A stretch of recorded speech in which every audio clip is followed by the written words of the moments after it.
ሁለተኛ ጢሞቴዎስ ምዕራፍ 4 በእግዚአብሔር ፊት በሕያዋንና በሙታንም ሊፈርድ ባለው በጌታ በኢየሱስ ክርስቶስ ፊት በመገለጡና በመንግስቱም እመክርሃለሁ።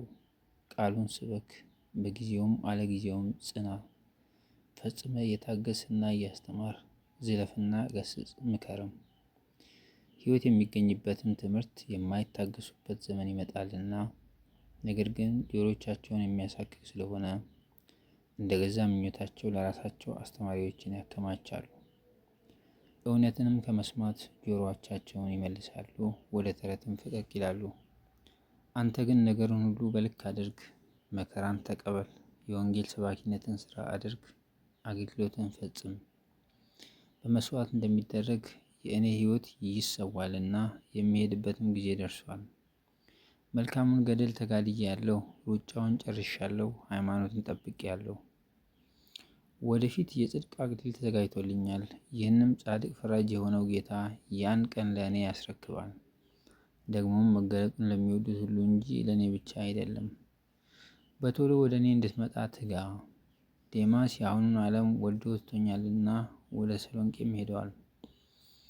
ቄርቂስም ወደ ገላትያ፣ ቲቶም ወደ ደልማጥያ ሄደዋል።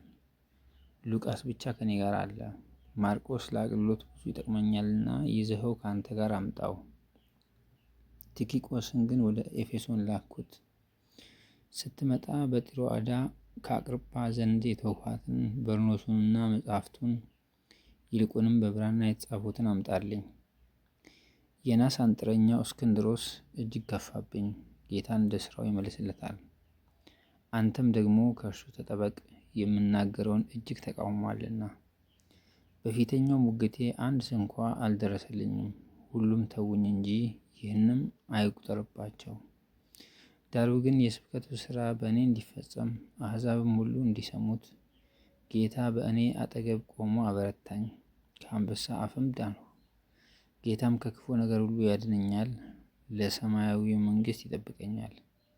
ለእርሱ ከዘላለም እስከ ዘላለም ክብር ይሁን፣ አሜን። ለጵርስቅላና ለአቂላ ለሄኔሲፎሩም ቤተሰቦች ሰላምታ አቅርብልኝ። ኤርስጦስ በቆሮንቶስ ቀረ። ጥሮፊሞስን ግን ታሞ በሚሌጢን ተውሁት። ከክረምት በፊት እንድትመጣ ትጋ።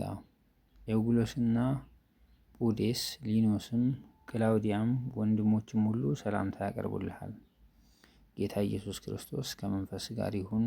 ጸጋ ከእናንተ ጋር ይሁን፣ አሜን።